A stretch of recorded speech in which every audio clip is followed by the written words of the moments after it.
In 2025, Stefon Diggs is making every critic eat their words.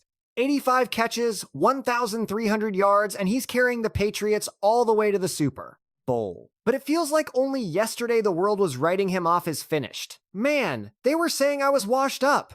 They said I had nothing left in the tank. But this was never about them. It was about proving to myself that I am exactly who I've always claimed to be. So how does a player once labeled the league's greatest headache become the Patriots' ultimate weapon? The answer isn't in the headlines, it's buried in his past. We have to go back to Gaithersburg, Maryland, where Stefon was just a boy. He was one of 5 kids, growing up right in the middle of it all. Their home was a place overflowing with love, but short on cash. They shared it all, every room, every meal, and, in time, a singular ambition. And then, in an instant, their world shattered. That day, it was just a sad day. A truly sad day. When Stefon was only 14 years old, his father, Aaron, was taken from him by congestive heart failure. But before he passed, he gave Stefon a lifelong mission, a directive with no guidebook. Protect your brothers, take care of your mother, be the rock for this family. A few months before he was gone, my dad sat me down and he just told me, look after your brothers, look after your mom, basically take care of our family. And those words, they became everything to me. And just like that, Stefon became the man of the house, a father figure in a hoodie. He was the one walking Trevin and Darez to school every morning. He was the one who stood up to the bullies. He was the one who answered the phone late at night when his younger brothers felt lost and needed direction. Years down the road, Trevin would say it without hesitation. Stefon was more than a brother. He was their father. When Aaron was still with them, he'd coach his boys, pushing them to race in push-up contests. First to 100. No complaints. Stefon internalized that mindset, channeling it into every single rep, every route he ran, every snap he took, because football had become something far heavier than a game. It was the blueprint for their survival. By the time he hit Good Counsel High School, he wasn't just a player, he was a menace. And the buzz of being a 5-star recruit shadowed his every move. The most powerful programs in the nation were knocking down his door. For the first time in his life, a way out was clear. An escape route with the entire country beckoning. But then, Diggs made a decision that left the entire sports world stunned. He turned his back on the brightest lights. He chose the stage closest to home, Maryland. For a 5-star receiver with a mountain of offers, it was anything but the glamorous path. But staying home was a calculated move, and I wanted to be close by them, so if they ever needed someone, they needed to call me. I didn't want to be, a million miles away. His mother, Stephanie, saw it with perfect clarity. He had the chance to go anywhere in the world, but he chose to stay right here, close enough to continue leading by example. Close enough for Trevin and Darez to come to his games, to watch him work, to understand what the next level looked like with their own eyes. For Diggs, the choice was simple. After all they had endured, this was nothing. They had faced it all together. And when he finally stepped onto the field at College Park, the title of local kid evaporated in about 5 minutes. He drops back to pass, fires it over the middle. Caught by Diggs, a juke, another move. He's breaking free. But Maryland's quarterback position quickly descended into chaos. A string of injuries created a constant shuffle of who was taking the snap. It didn't matter to Diggs who was throwing the football. Just get it in his vicinity, and he would transform Saturday afternoons into his personal highlight reel. In 2012, as a true freshman, he exploded into the ACC like a bolt of lightning. 54 catches, 848 yards. And that was just on offense. He did even more damage on special teams, averaging a conference-best 28.5 yards per kick return, and racking up 1,896 all-purpose yards. A number so massive it forces a coaching staff to admit they have only one game plan. The film was simply absurd. Diggs takes it up the middle. He makes a cut. He's in the open field. He's at midfield. He could go all the way. 989 yards. Touchdown. A true freshman taking a kickoff 100 yards for a score. It's the kind of play that seems impossible until you see the replay. With a single cut, he made full-grown athletes look like they were slipping on a sheet of ice. By the halfway point of the season, he was collecting ACC Rookie of the Week awards like they were souvenirs, because every time he touched the ball, the entire stadium held its breath. Everyone knew this could be the one that went the distance. When Stefon has the ball, the energy is undeniable. He's not just a player, he's a foundation you build an entire offense upon. But just when his rise seemed inevitable, the brutal nature of the game came to collect its due. The first injury stalled his ascent, but it was the second that threatened to shatter it completely. October 2013. The opponent, Wake Forest. In one horrific instant, his fibula snapped. "'Cause I caught the ball! He tackled me when I tried to get up, and I told the trainer, don't touch me. I wanted to do it on my own. I wanted to make sure I was okay. I wanted to go walking. I heard it crack some more, and that's when I said, yeah, y'all gotta grab me." And with that, his sophomore campaign was over after just 7 games, at the very moment he was becoming the sole engine of Maryland's offense. The grueling work of rehab became his new normal. He fought his way back for 2014, and the brilliance was still there, but his momentum was fractured, constantly derailed. Then in November, disaster struck again, this time with a terrifying new diagnosis, a lacerated kidney. His junior season was finished, and overnight the whispers about him began to change. The Scouts never stopped loving the masterful route running. They adored the explosive acceleration, but front offices were now doing the grim, silent calculation: how much punishment can one body truly endure? That's a couple of concerns for you guys. Diggs could feel the shift. He acknowledged they were pretty big setbacks, and then he delivered the single sentence that would come to define his entire journey. But that refusal was his fuel. The NFL wasn't a possibility, it was an inevitability he was already living in, and no amount of disjointed seasons could silence the brilliance of his record. During his 3 years at Maryland, he amassed 2,227 receiving yards and 14 touchdowns, adding 2 more scores on kick returns, a reel of highlights guaranteed to capture any coach's attention. The broadcast calls paint the picture: Stefon Diggs mastering the sideline, a blur of motion toward the end zone for another Maryland score. Yet, there was also a troubling trail of injury reports that made front offices wary. That wariness became the chasm that dropped him from first-round conversations into a far deeper uncertainty when draft weekend began. Diggs entered that weekend anticipating an early call, only to endure round after punishing round, feeling more and more like a ghost in the room. Telephones went off, names were announced, and cameras swarmed to celebrate other families. His corner of the world remained deathly still. Diggs later gave voice to the private agony countless players feel but never say, admitting, "I thought I would go earlier in the draft, but the picks came and went." Then with the 10th pick of the 5th round at number 146 overall came the words, "The Minnesota Vikings select Stefon Diggs." When Minnesota finally made the call that deep into the draft, with him being the 146th player taken, the league's message had been delivered loud and clear. His talent was never the issue, his reliability was. So as he entered the Vikings facility, a 5th-round afterthought, he wasn't demanding the spotlight.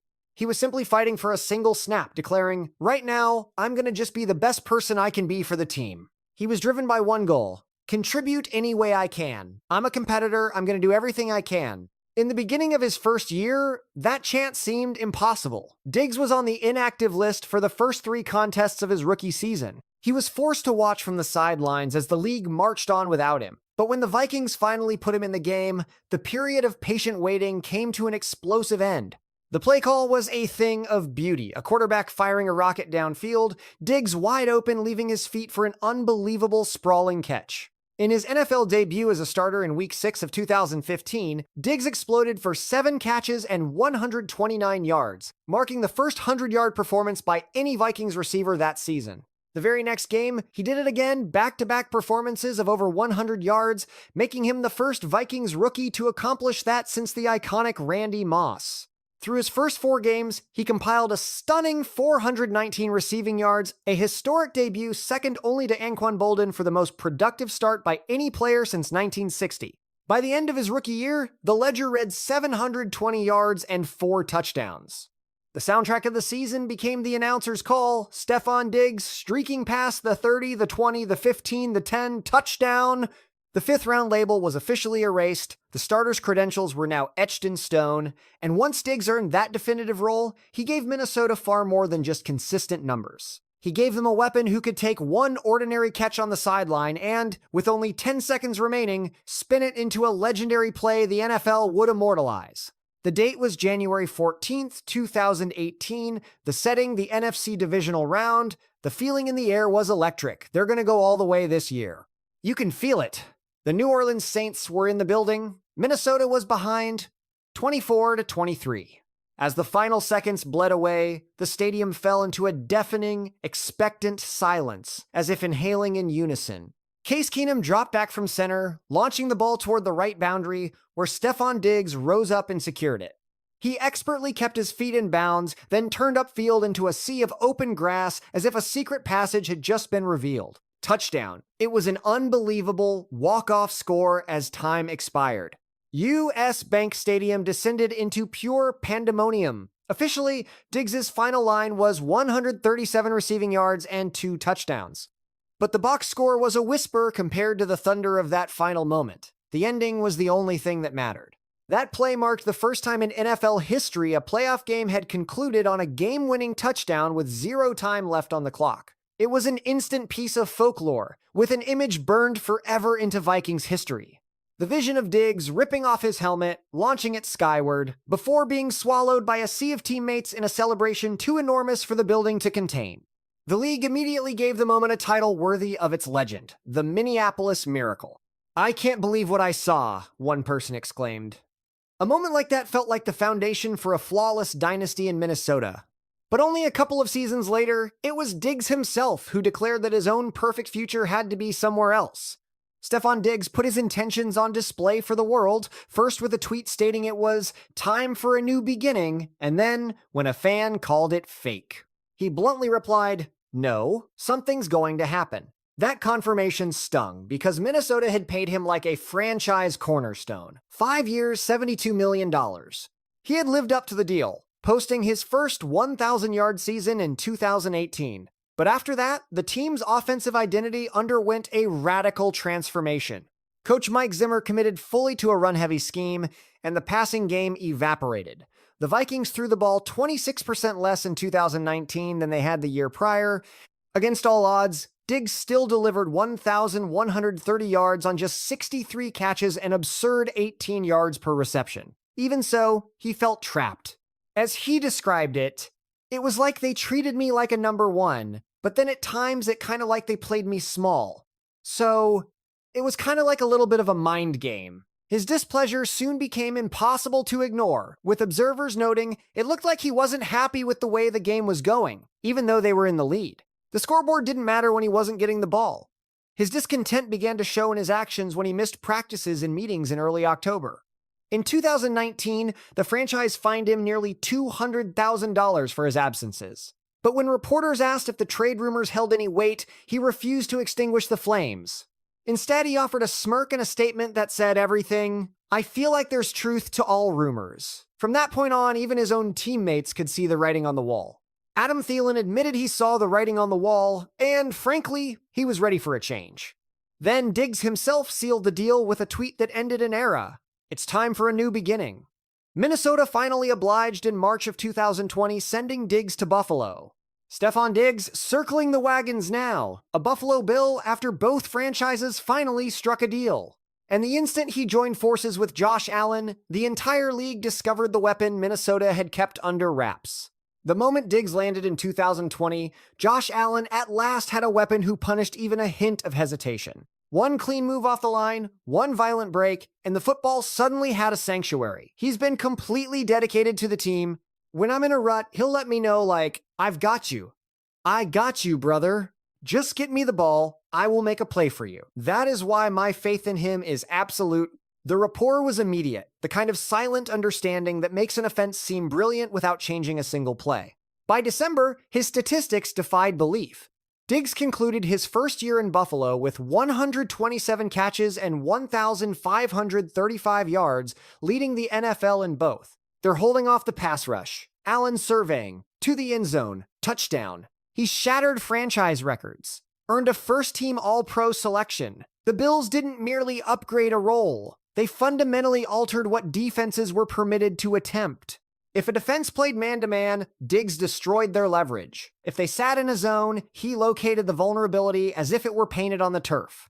The Bills marched to a 13-3 record and stormed into the AFC Championship. For a moment, it seemed the story had reached its perfect crest. Diggs, the missing element. Allen, the ascendant star. Buffalo, back among the Final Four. And then Kansas City shattered the dream, and the Kansas City Chiefs are, once again, AFC champions.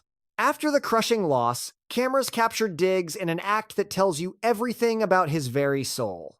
He lingered on the field alone, a solitary figure watching the Chiefs celebrate. Just him, standing in the middle of it all, letting the agony burn itself into his memory.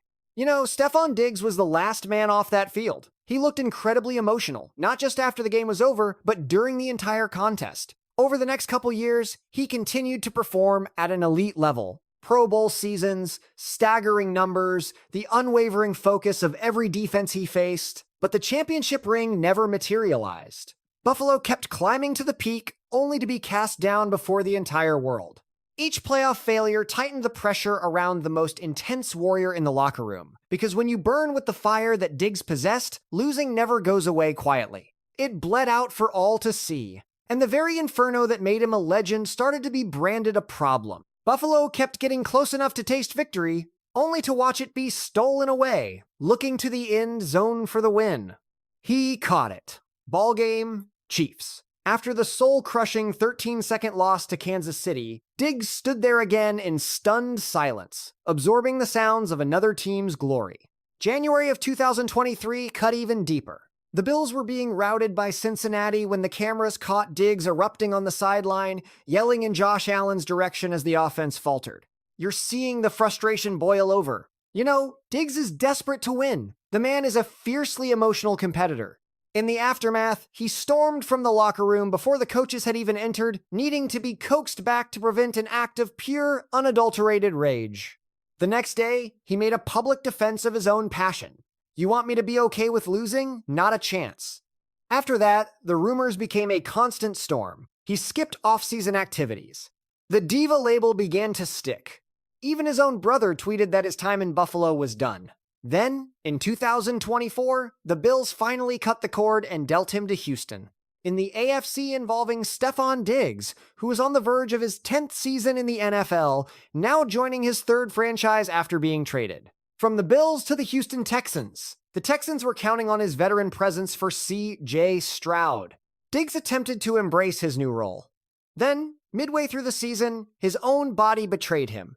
A torn ACL season over.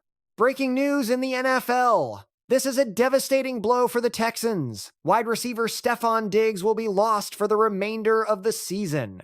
He has a torn ACL. Houston moved on. As spring of 2025 arrived, Diggs found himself a free agent. At 31 years old, rehabbing, weighed down by his reputation, and the league began to utter the one word he feared most: washed. And that's when the Patriots made a call that felt audacious, because they weren't buying the story. They were investing in the fire. More breaking news out of the NFL this Tuesday, where Stefon Diggs has agreed to a 3-year, $69 million contract with the Patriots. In March of 2025, New England signed Stefon Diggs anyway, a 3-year commitment. Immense expectations. A 31-year-old receiver, fresh off a devastating knee injury, was now entering a building that desperately needed a true number one threat.